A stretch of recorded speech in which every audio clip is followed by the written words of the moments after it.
Thank you very much for being here. My name is Emma Burnham. I'm a freelance journalist, political consultant and playwright. And I'm available for hire for the first two. So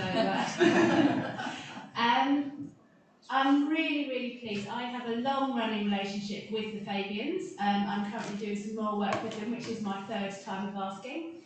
And what I've always really loved about the Fabians is their in-depth and longer view, which you'll have understood if anyone was in the room for my question, where I rather flummoxed Tracy by asking about the philosophy of her approach, which is just a posh way of saying how do we do nice things.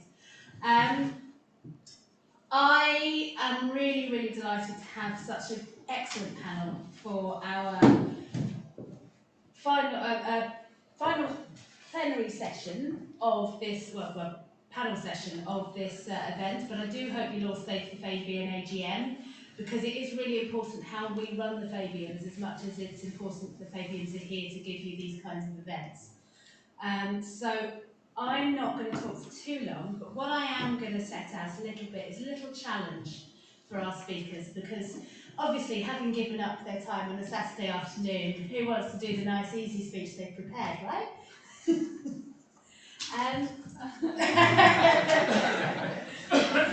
So we are going to talk today about what we should be doing to move towards Labour's next manifesto. And obviously, we've got three really interesting speakers here. We have, I'm going to double check their names, so this one obviously I know her fairly well. This is Alex Sobel MP, who is Member of Parliament for Leeds North West, and if you want to know how, there's a fantastic pamphlet you can read all about the really interesting approach to campaigning that Alex and his team took. But he's also the Shadow Minister for Tourism and Heritage. This is Joy Allen, who is the Police and Crime Commissioner for Durham. Obviously an interesting area right at this moment. Anyone who's been on Twitter in the last couple of days will have strong thoughts about police and crime commissioning, I would have thought. But really interesting, great to have a female police and crime commissioner. That, as Tracy was saying, it's a very useful perspective. And then finally, we have Councillor James Lewis, who was first elected to Leeds City Council in 2003.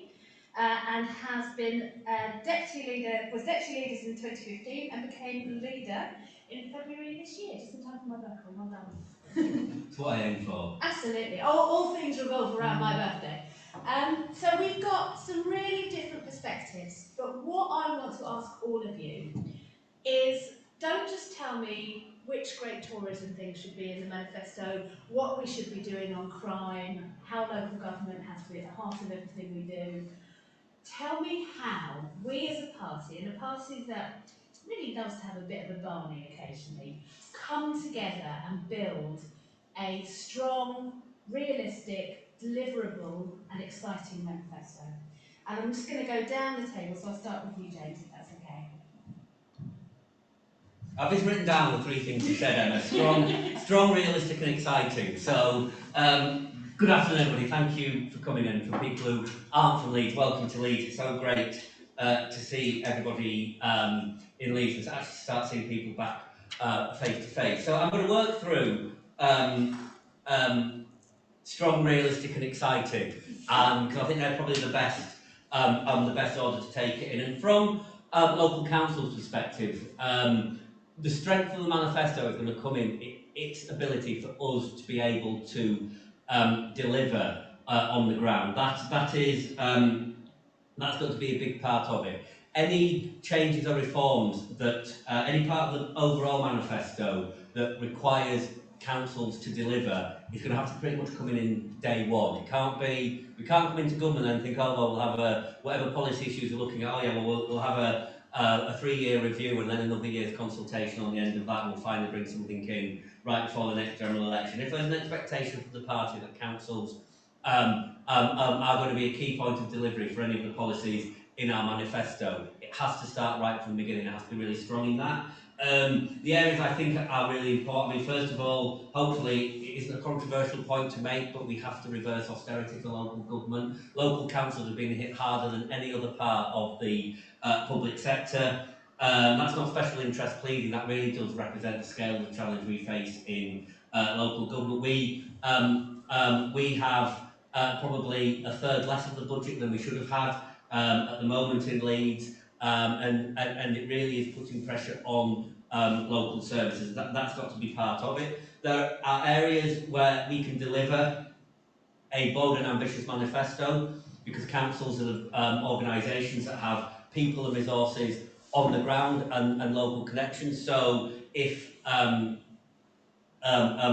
a movement, and again, hopefully these should be particularly debating points, if we want a really different approach to the local environment and local climate change action, it is going to be councils that are going to deliver that. If we want to see a significant change in housing, in the end it's councils that are going to do that, either as a large provider of houses ourselves or the ability to deliver local projects. We've just done a big piece of work in Holbeck area, for people that don't know Leeds, that's between here and Ellen Road football ground, around actually insulating some really poor quality private rented housing.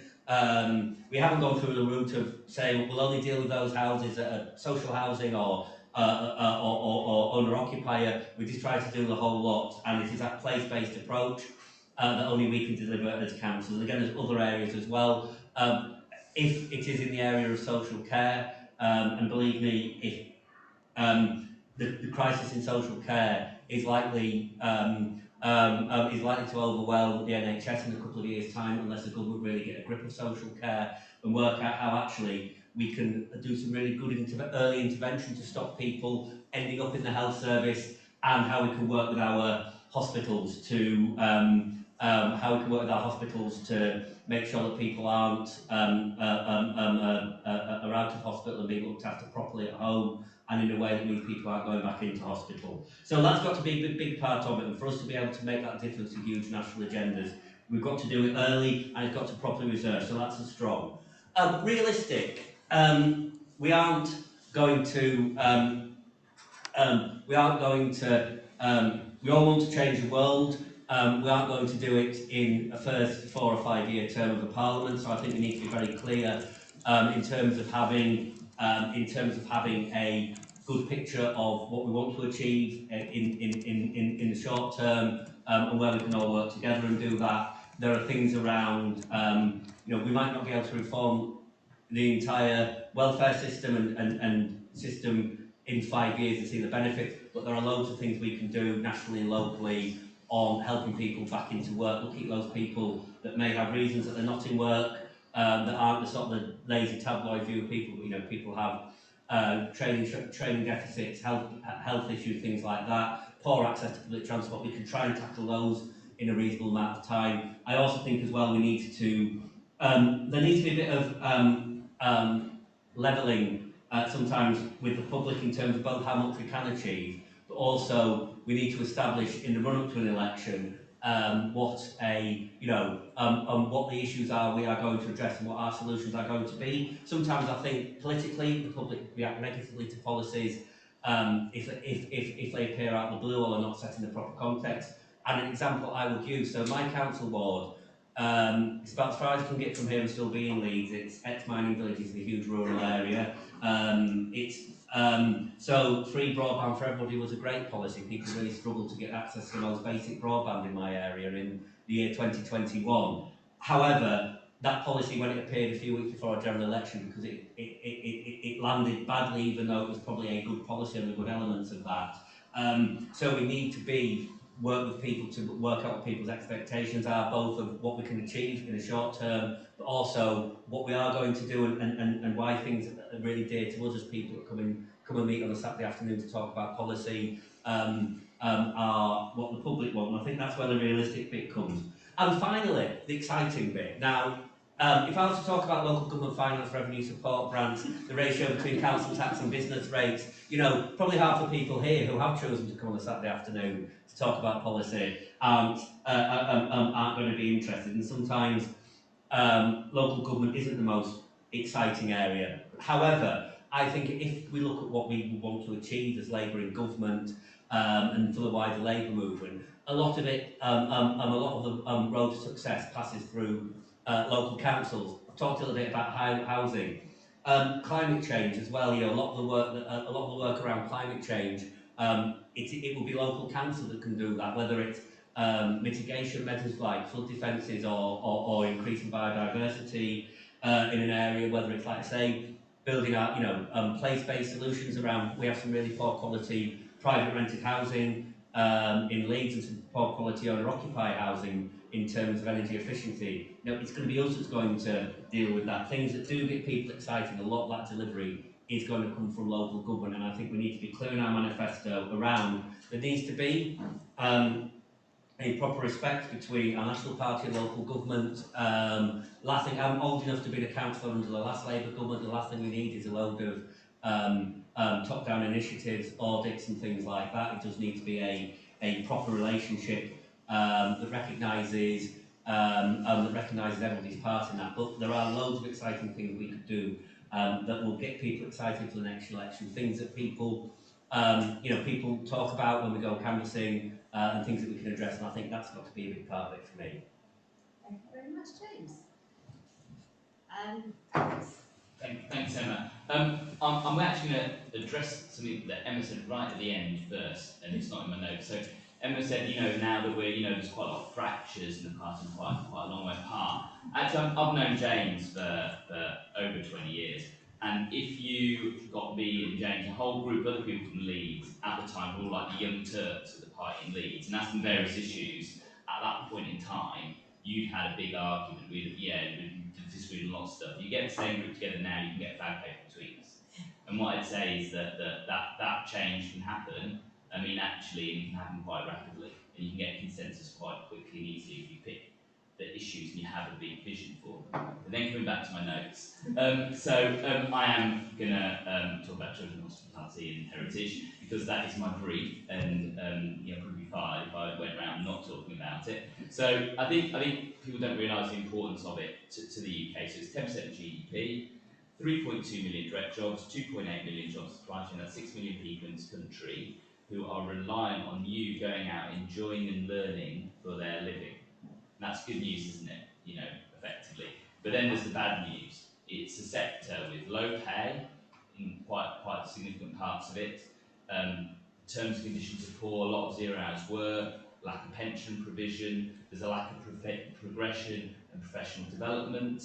Much of that work in the tourism sector particularly is seasonal.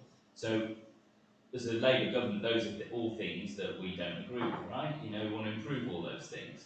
So how do we move on? So how do we build policy? Well, so we try and build policy that tackles those issues head on. And actually, if you talk to people in the sector, they also want to tackle those issues head on. They don't like a constant turnover of staff. They don't like the fact that the towns that they're occupying are really busy in August, and then you go back in December and they're empty.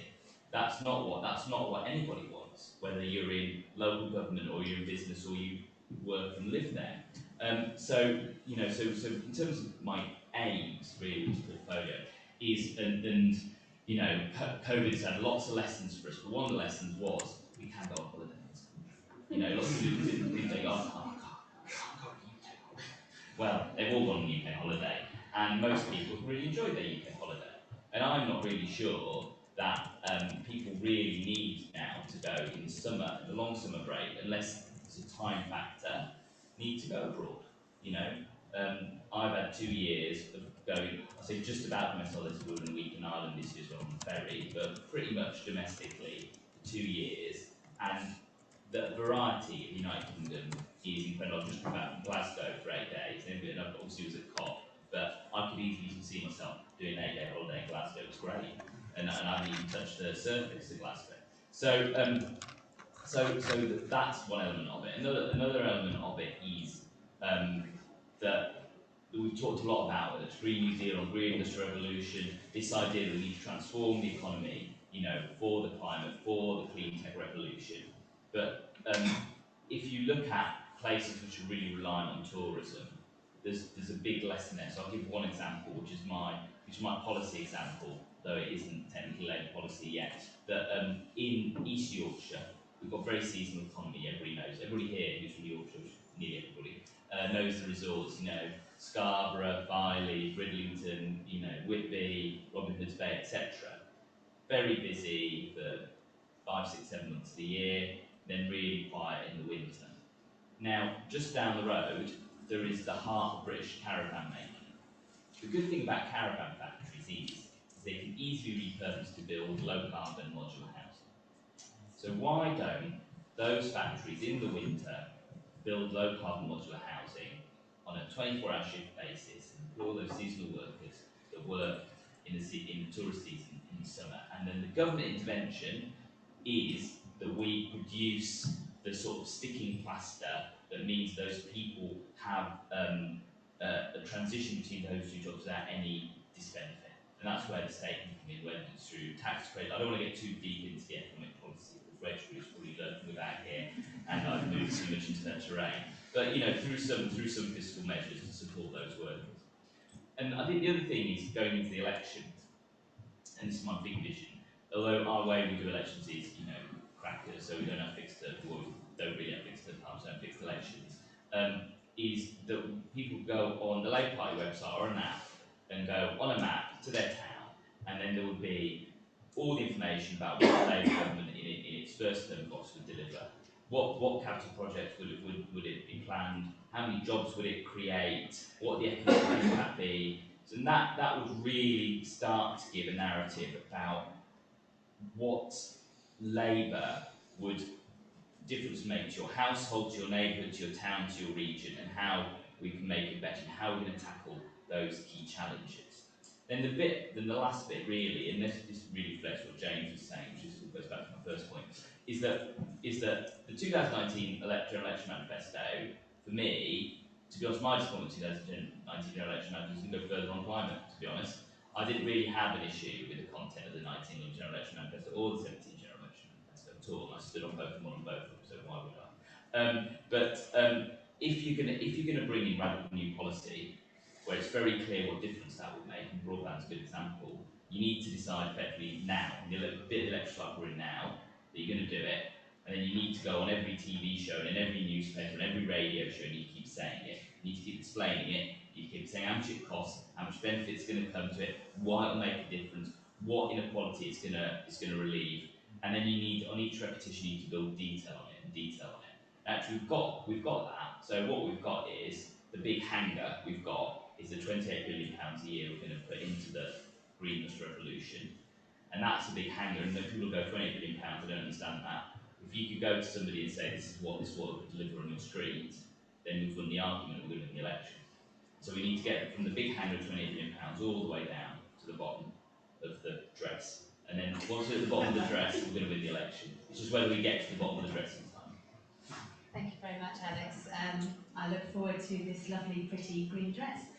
I am going to pull you up on one thing, just because I managed to catch my colleague at the back there's eye, Luke Rakes, who is the Research Director at the Paving Society, and published a very interesting report last week called Talking Green, about the difference in the public's conception of some of the phrases that we use. They're very much behind our ideas. They do not like the language around green industrial revolution or Green New Deal. So we need to speak the public's language whilst retaining absolutely the right policies. So I'm just going to pull you up there just because. Get green done. Get green done. There you go. Perfect. And finally, over to you, Joe. Yeah, thank you. Before I start, as a Fabian Women graduate myself, I've got a lot to thank the Fabians for, so I'm delighted to be here because I think we do need to be joined up and connected. And just on some of the things that Alex said there, I'm the national lead for environment and sustainability, and I did try to get into the COP. It said you have to apply a year before. So I sent the COPs there, but I didn't have a voice there. But saying that the challenge that we've got within the police service, only 6% of the fleet are electric at the moment, and we've only got 2 cycles of replacement of cars. And at 2030, there isn't going to be any more petrol and diesel cars. And coming from County Durham and Darlington, it's a very rural area, so we need the infrastructure. However, we did have a Tesla visiting, and we had a trial of a Tesla, which was very, very exciting for our COPs as well. But what I really liked is we was talking about employee benefits. and as an employee, not just of the police, it's our police staff, we look at all the public sector. That's the sort of thing that we really want other people to encourage through the employee benefit scheme, the national insurance perspective, where you can do your bike to work. You can actually encourage people to buy electric vehicles, and having Nissan in our locality makes perfect sense.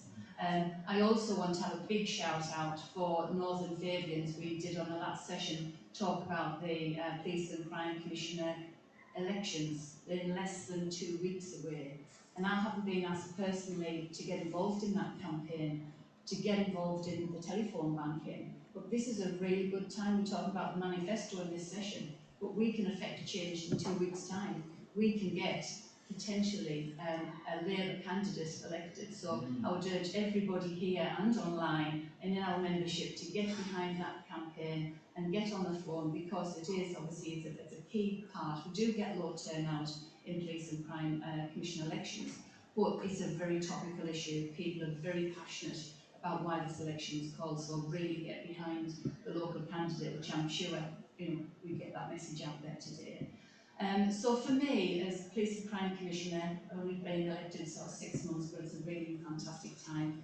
As a politician, I feel it's a little bit similar to like a mayor. It's the best of both worlds. I had 20 odd years experience as an officer, where we can recommend, and then I had 2 terms as a councillor where we decided what we wanted. So I feel that we've got power and we've got commitment and knowledge to do both of those things in this particular role. So for crime and community safety, I would like us to campaign on firm but fair justice and delivering safer, stronger communities that are resilient to crime and antisocial behaviour.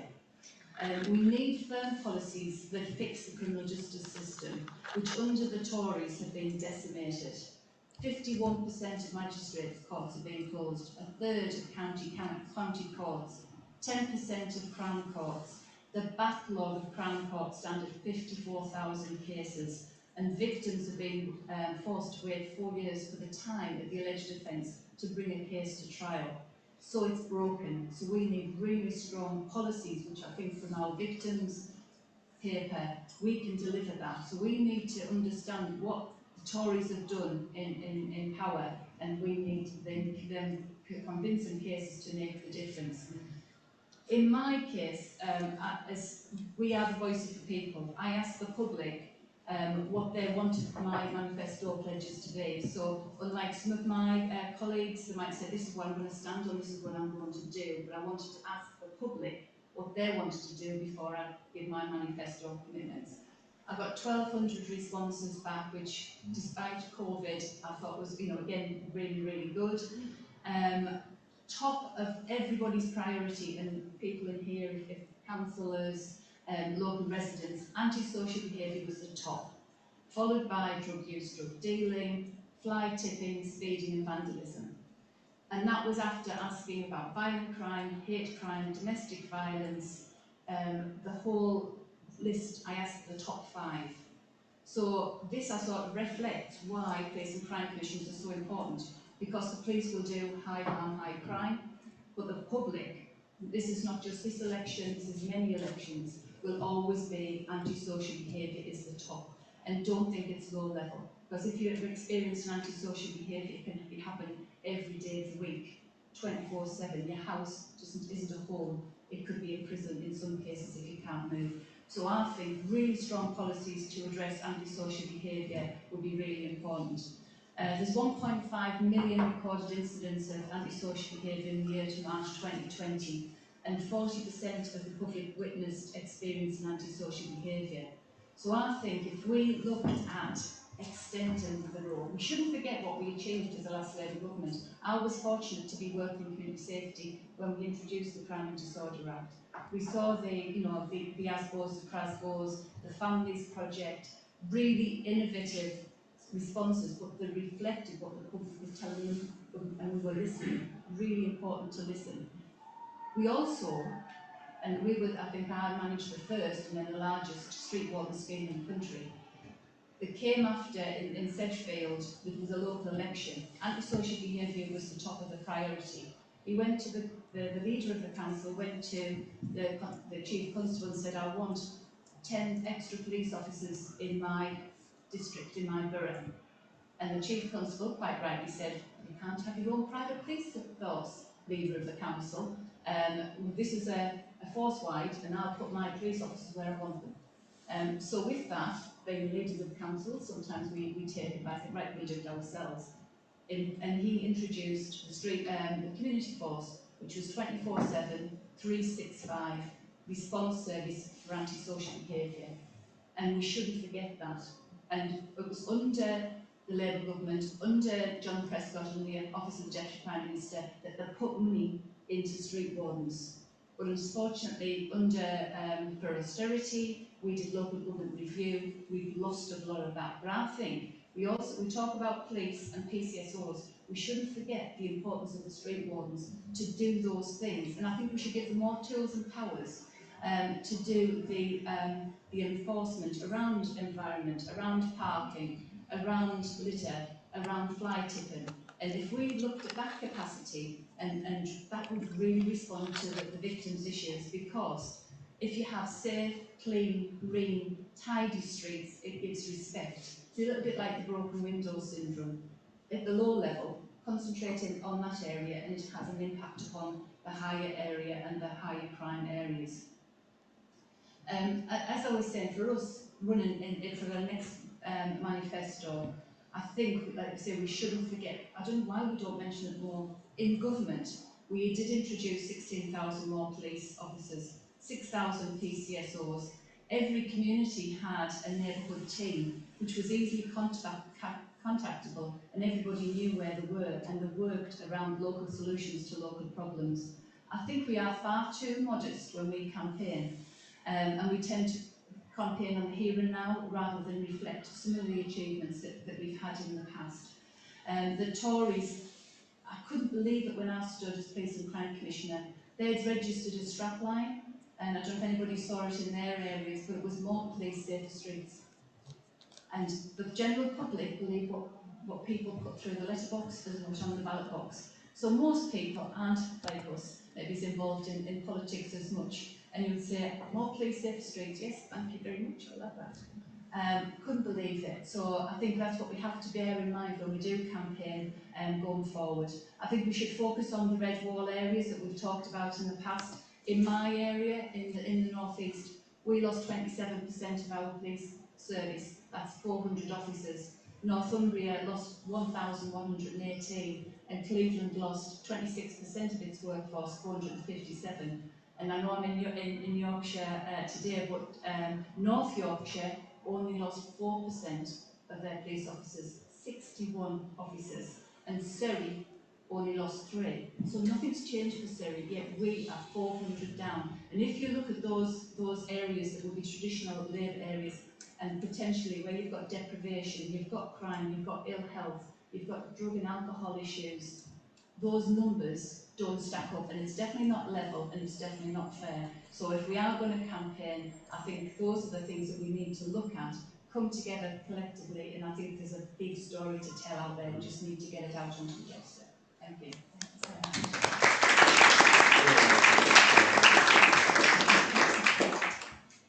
Okay, I'm going to open it up to the floor in here first and then go to online if there are questions online. But I'm going to throw to you guys the same challenge that I put to the panel. I'm also going to reflect back on something Joy said about listening. So I want you guys to do 2 things for me. I want you to be succinct so that we can listen to as many voices as possible, because I think that's what building a Labour manifesto should be about.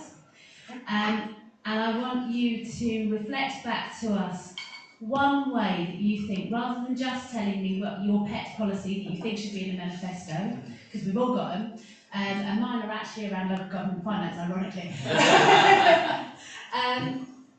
I do think, how do we make sure not just that we have a policy manifesto that reflects the interests of, as James rightly said, geeks like us who come to these things on a Saturday afternoon, but the wider public, so that we can excite them. So I've got the chap there. Any other hands? So I can just chap in the jumper, and then the chap in the hoodie. And if any women want to raise their hands, I'd love to stop saying chap. Cheers, Emma. Thank you very much indeed. My name is Andrew Edwards. I'm a former council leader, got displaced through local government reorganisation, but I could talk about revenue support grants and rate support grants absolutely all day. Loved it. I do want to take up your point about where we're going forward in our contribution towards the next Labour Party manifesto. I want to take Joy's point about one of the key issues, which is drugs, is that we as a Fabian society now, and we've got to think about the founders of the Fabian society and what their philosophy was and their thinking was, and whether we need to take, rather than a punishment part of it, is to take a education, and looking at the causes and looking at the consequences of crime, and to say, should Labour say, we'll have a royal commission into the 1971 Misuse of Drugs Act. Now, this doesn't mean that Labour are committed to its outcome or whatever it says, but what it says is rather than some parts of the Labour Party that want to legalise drugs, we're not going to commit to legalising drugs. What we want to do is to review the 1971 Act, which codifies the various kinds of drugs. Now, it could be that when it does come out, decommissioning, because drugs is such what is the causes of crime, but what Labour want to do is to show that it can't be accused of being soft on drugs, but it can say we're going to look at what the future of drugs are. And the other big picture is that I want the Bank of England renaming United Kingdom Central Bank so it better reflects Northern Ireland, where addicts have just been holidaying and gallivanting about the place by the sounds of it, and it reflects better Wales and better Scotland, and it's not neo-colonialism by the Bank of England, which was the Bank of England in 1694. Emma, really sweet, thank you. You can carry on.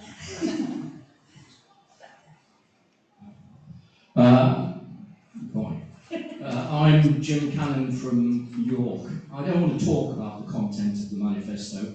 I don't care what you put in it. I will support it as long as it's got the red label on it.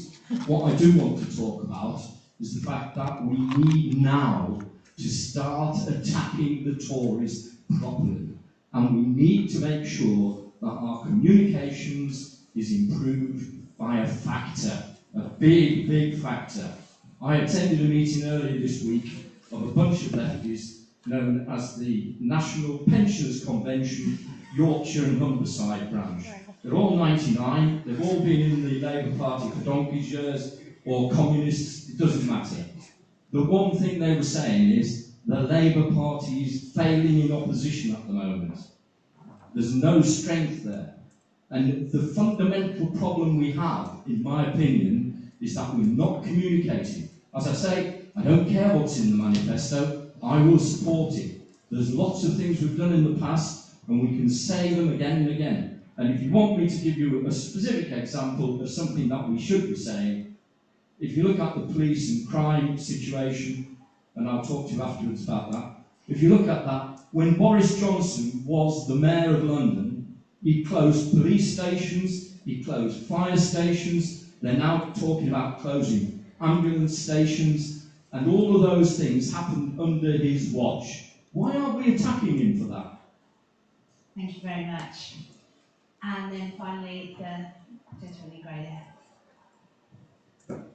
Andy from Manchester. A bit like James and Andrew over there at the top about government finance all day and next council. We really are. James is the attraction. I've got 2 quick points really, and they both really go together, maybe because Joe, what Jim's just said about communication. So earlier Rachel was talking about how they're going to basically reform business rates and eventually get rid of them on the high street. But government's already got rid of the grants to councils, so 60% of the funding has already disappeared. If they get rid and reform business rates, that's even more funding to councils come, because 50% of funding to councils, as people may or may not know, is business rates. So where is that funding coming from? Because if it's capital gains, that goes into government. Is it going to come to councils or is it not? And whether people like that or not, that's the case. And how do we then talk to the public about that? Because at some point, the Tories are going to turn around and burn us on this. We're very lucky that at conference they didn't. And on Joy's point about communication, she's perfectly correct. We need to celebrate what we did in the past. Education, education, education was a line that Andrew spoke about earlier. It's the perfect example of rhetoric that we need to be rolling out again and again and again. And it's not so much that what Alex said was correct. He is correct. We do need to talk perfectly about every manifesto pledge we talk about, but not when we're up on a stage. We need to be having key rhetoric and saying education, education, education. And that is how we get our message across to the public. As you might have gathered from my 3 job titles, am a communications geek, but I'm not going to monopolise the chair because I can see what was staring at me. But I do think that what all 3 of those questions had in common, and what I'm going to ask the panel to come back on, was this sense that we need a balanced way of telling our story, of framing our opponents, of framing our own past, and then giving forward offer. And I think all 3 of those are essential. I don't think it's, while you, Jim, may well vote for anything colour red, the general public sadly are not on that same page. So we do need to give them something to vote for, as well as something to vote against. There was lots of policy ideas that came back there, but how do those policy ideas cohere into a Labour story, James? I'm just so excited to spend a Saturday afternoon talking about business rates and local government finance. It's kind of better than being at the football. I think I think the business rate reform one is actually one where we do need to have a really cohesive view as a party about where we're going, where we are going with this. The sort of some of the glory days of municipal growth and expansion, and I'm not going to go for every year from sort of the 1880 Local Government Act and even back before that. But you look at some of the great cities of the north, and they grew on the back of their independent ability to raise finance. When the Leeds is building the town hall and the streets are full of trams and etc. etc. That was all locally raised finance. You didn't, for the original Leeds tram system of the 80s, which started in the 1870s, actually in Alex's constituency. It wasn't somebody going to the DFT, if there even was a DFT, for applying for a grant and having to wait 7 years for a Secretary of State to say actually you can't have it. It was just they raised the money and got on with it. And I think if we are to have a bold vision for how stuff happens locally, it has got to be that. We can't, I think sometimes we've kept the LNER trains to London going on local government officers going down, councillors going down to London to ask for grants for things. And if we are to have a bold vision around local action, it does have to have that link between our ability to be able to sort of raise finance locally, have that credibility with local people around local taxation. My residents, if I ever get into a discussion about it, which isn't that often, but if I say, well, actually, you don't pay your 1,500–1,600 quid council tax to have your bins emptied, you pay most of that towards social care, and about 30 quid of that is what it costs to have your bins emptied and things like that. So it is to have that sort of real localist, agenda and the ability for local areas just to be able to get on and do things. I do have that concern about any business rate reform that means we're constantly going to London for grants. There's a small issue about it often ends up on like the particular view of individual ministers, and things like that. So we don't have a tram because there was a Secretary of State for Transport that didn't like trams anywhere in the country. I mean, it shouldn't be. That was Labour Secretary of State as well. That shouldn't be the case.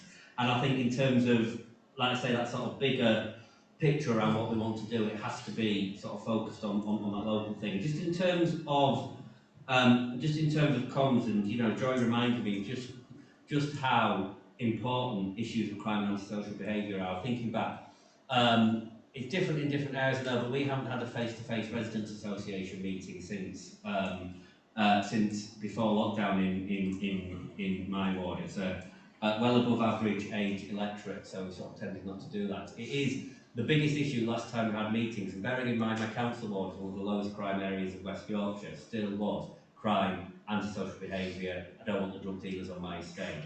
So that, that's one. Joy's right, the Tories have got an awful record on this, and it is sad having now to nail it, but we do need to do that to give both, give the voters a realistic option rather than it just being, I'm just thinking about our policies. Alex, and I'm going to ask you both to be a bit brief so we can bring a couple of people in from online. I'm just going to go back to the point there about rhetoric and education. There was a little bit more to that in the 1997. So what linked that to the real world problems, and I know because I went to school in that period, was we had big class sizes, and Labour promised to bring class sizes down to 30 or less, which it did. We're now back to over 30. I've got a child in the 32 class. That's, that's not the worst of it. It's much worse than that. And also, in that period before the turn of this century, we had children learning in outdoor classrooms. Their classroom wasn't in the building, their classroom was outside, like a Henbury building, right? And the Labour government got rid of that. So people understood there was a problem, and they understood that Labour had a solution. And so the rhetoric had a narrative. This is the problem that we're facing in our lives, in our everyday lives, and Labour will solve it. But also what happened on education, conversely, is that we, not me, because I was in the receiving end rather than the giving end at that point in time, felt that for lots of younger voters or progressive voters, there was nowhere else to go. So you could just triangulate them in. So actually, ending free university education, that'd be fine, they'll always vote for us. But by 2005, because Iraq happened, for instance, my seat went to Liberals. And we actually lost lots of seats in 2005, 2010 to Liberals, because at that point, not now, progressive voters have somewhere else to go. So we need to ensure that we're looking at the problems, the real deep-seated problems, and we're solving those. We've got the narrative and the rhetoric to communicate that, but that we're not triangulating groups of voters that stuck with us or that are with us, and we keep everybody on. We have a big tent. If we don't do big tent politics, we're not going to win elections. And just very, very quickly, on the drugs, anybody might know that my predecessor, who unfortunately died, he was a real advocate of heroin-assisted treatment, as long as we worked closely with the Chief Constable. However, he did a lot of research to get to that point. He did stick his head above the parapet, and he did call for change. As a result of that, there is some work going on in Middlesbrough, who was in the Labour area until recently. Durham University is evaluating that, and that evaluation should be out in March. A downside of the recent elections, we did lose nearly half of all police and crime commissioners. On a positive note, it means that people like myself get more opportunities at a national role, and I have got the addictions and substance misuse, which we have got to improve. Gambling is an area as well. And we are about implementing the Dave Carroll-Black's review. So again, just recently imposed on the drugs issues and the impact upon crime and harm is important. Just on the antisocial behaviour aspect, just to say how important it is. This is nationally. This is every PCC is banging on the drum about what is the government going to do for antisocial behaviour. We have a challenge with our police force because they are looking at the crime and harm issue. I went to number 10 and he said, again, all these pieces between Labour and Conservative, it's about delivering the Dale Carroll-Black's review, beating crime plan and antisocial behaviour. There wasn't much in the beating crime plan. I thought there might be something more in the conference. There's nothing there yet. So really, if Fabians and Labour gear up to this is something we can really major on, because there's nothing there and they're not going to be able to deliver on time. Thank you so much. I'm going to go to online now. Again, I'm going to ask you to stick to 2 challenges. One, please be as brief as possible. Ask a question, don't make a speech. And secondly, try to think within that question and within the answers that you're looking to hear, not just, as I say, we've all had our moments of individual policy that we're interested in, but also how do we make sure that we're talking to, with and for the country. So I'm going to ask Anne Smallbridge to come in first.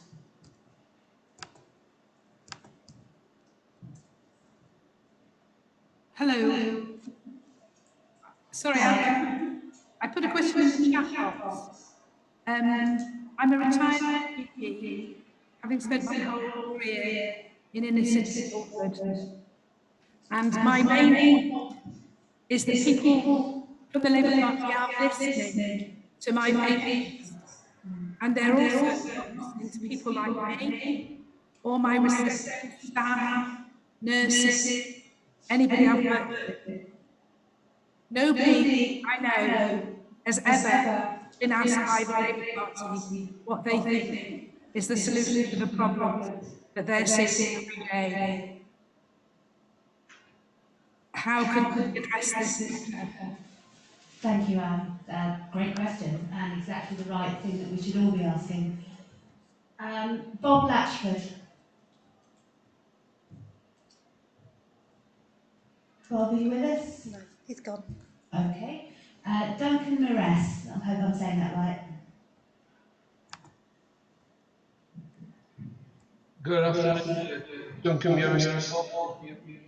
You pronounced that spot on, thank you for that. So I'll keep it brief because online pretty horrific feedback coming back. So it's quite simply, how do you consider that we'll be able to counter the right bias in the mainstream media and in particular the tabloid press? Thank you. Thank you, Bob. Bobby's here. Oh, Bob, sorry. Sorry, thank you, Duncan, and Bob is now here, sorry. Bob, come in. Oh, that's better. Sorry.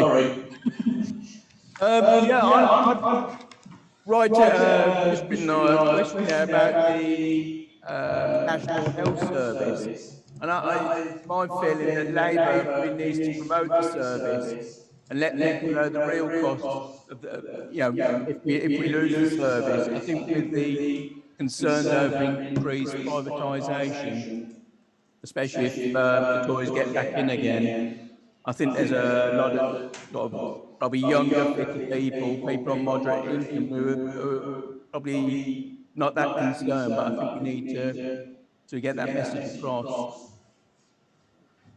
Thank you very much. Okay, so we have 10 minutes left.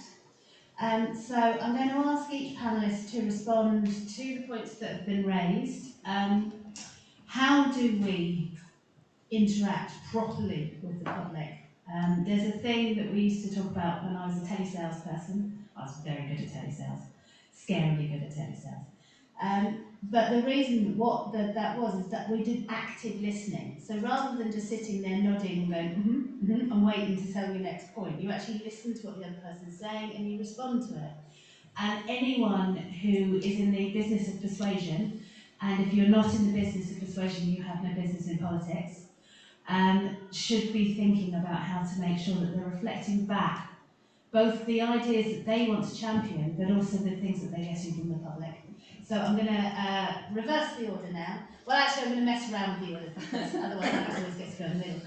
So Alex, why don't you go first?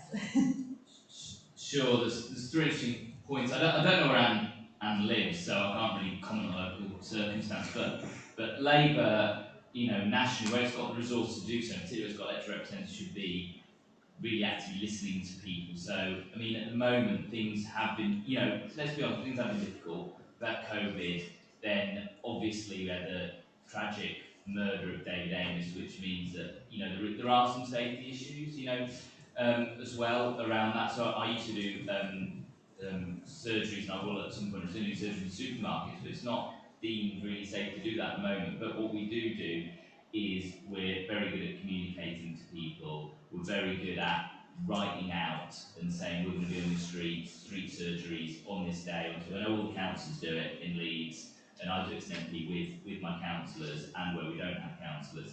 And we go and engage and talk to people. And we do, when people raise initiatives, a really good example recently is there's been, and it's not just here, I think it's happened in Durham as well, there was a big increase in spiking in bars and nightclubs.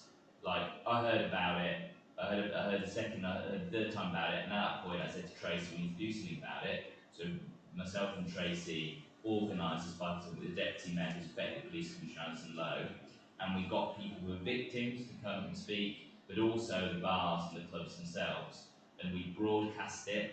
So, so it's not just about turning up and saying, I'm going to listen to all the problems, about saying, actually, there's a real problem here, which lots of people have got, and it's an acute problem, and we're going to deal with it. Then sort of on Duncan about counting the right-wing bias, I mean, it is difficult. What we've seen actually is Labour's gone to poll lead this week because the right-wing has eaten itself effectively. So the right-wing press has gone for sleaze and corruption.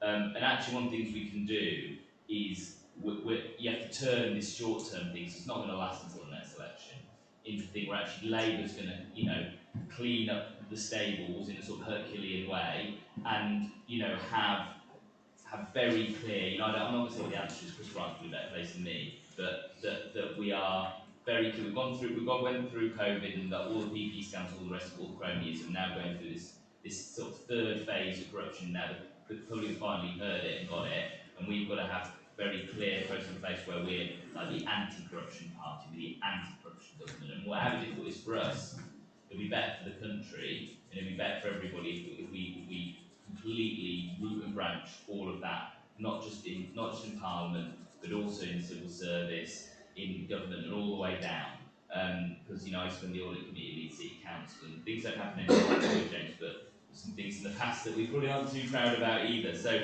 and then on the NHS, oh god, 2015 was the NHS elections, right? Remember 12 hours saved the NHS.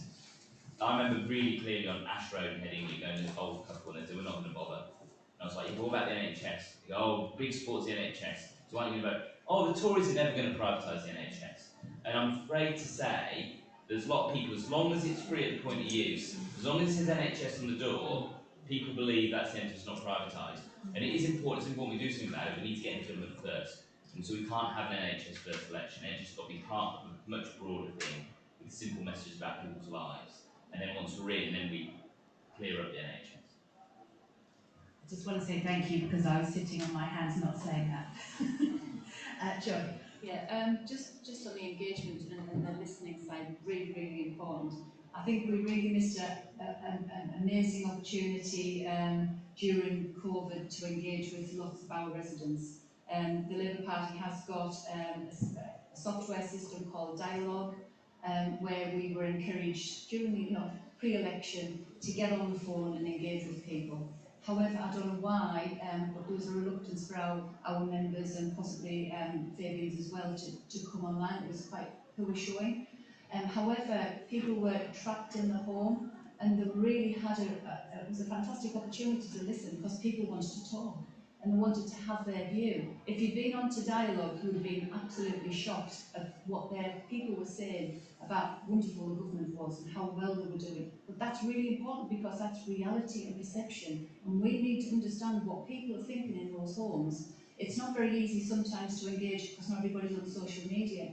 But we have to use that mix, and I think the listening part is really important, but also having that conversation because that can inform our policies. On the right-wing bias, I think obviously social media is really important. What I say a lot, and I am on social media quite a lot, there is seems to be more right-wing voices on there than left-wing, and we don't tend to put our comments in. I think we tend to read and disagree, but we don't tend to comment or to counteract any of that wrong. If anything's wrong in there, we just tend to think, oh, it's not ridiculous, but we don't tend to say it. And I think we need more of that in the press, in the letters, etc. On the NHS, I think again our record on the NHS, that's what we should be campaigning on. We can be, not just creating the NHS in the first place, but what we did under the Labour government. I've got a daughter who's recently moved from, can't get into a GP, she's on a waiting list, so what happens? This is in the North East. If we looked at what's going on at a local level for people's services, be it doctors, dentists, etc., the record is shocking, and we just need to get that out. This is a real opportunity for us to do that. Thank you so much. James? I think there's an element of this where it sort of starts and finishes with the interaction with the public, so I will briefly touch on that. You know, sometimes I wish, as a party in the movement, we had the message discipline that the Conservatives do, because they, you know, they agree a line and push it, and you don't. And I know social media can be a bubble, and obviously I, particularly on Twitter, follow a lot more Labour people than I do anybody else, but you see the Conservatives having incredible message discipline, then you see Labour people on Twitter arguing with other Labour people about everything, forever. And I think that, and I think at some point we've got to have that, and I'll just give you an example of that from the NHS. So we had our Leeds Council full council meeting this week, which Alex will remember has been 6 hours of joy. But we had, yes, but that was, it was quite an interesting moment where one of the Tory councillors was like, you know, Boris Johnson has announced not a new hospital for Leeds, but part of one of our hospitals that was built in the Victorian era is going to be replaced. But they were like carrying on about how this was great. But then there was a GP surgery closing in their ward, and this closing GP surgery had nothing to do with Boris Johnson. It was some obscure council committee where we sat in partnership with the NHS. Should probably do a little bit more to save like NHS surgery. And it was a great way of deflection. So I think part of it is we just need to be a little bit more resolute about holding the Tories to account and communicating directly, not necessarily every time a tweet appears on the Labour Party Twitter account, spending the rest of the day arguing with other Labour Party people about the font or the colour of or the colour of the image or how we feel about James, it. you've only just started following me. On interacting with the public, and this is going to be a very quick but slightly desperate plug. You know, we're talking about a general election that might not be for 3 or 4 years now. We've got council elections next May in Leeds, and other places do as well. And it is really important to build a framework for any general election victory that we start increasing the number of councillors we have. All councillors are wonderful. We're a party of equality on that, but particularly in areas like Leeds and other areas, getting that first councillor or saving that last councillor in a ward is so important. So we do actually have some Labour people on the ground that are able to do things and represent people and getting that involved. So that's my, I know I'm hijacking this slightly, but that's my pull, get involved in campaigning for next May council elections, and that's a big part of it. Thank you, James. Please listen interactively to make sure you get your damn plug in every Yeah. time. Actually, both of those are really, really important. So well done for proving that point. That's the end of the session. I'd just like to thank Joy, James and Alex for a really, really helpful, useful, interesting discussion. We should remember that a very, very small portion of the country will actually read the manifesto cover to cover. Just you. But that portion do tend to write the news headlines. So we need to remember that the manifesto has to be big, bold, exciting and deliverable. And that can be the only framework through which we present the future of the Labour Party and the future of the country back to itself. And I think we've made a good start here, so well done, Leeds. And can I ask you all to join me in thanking our speakers?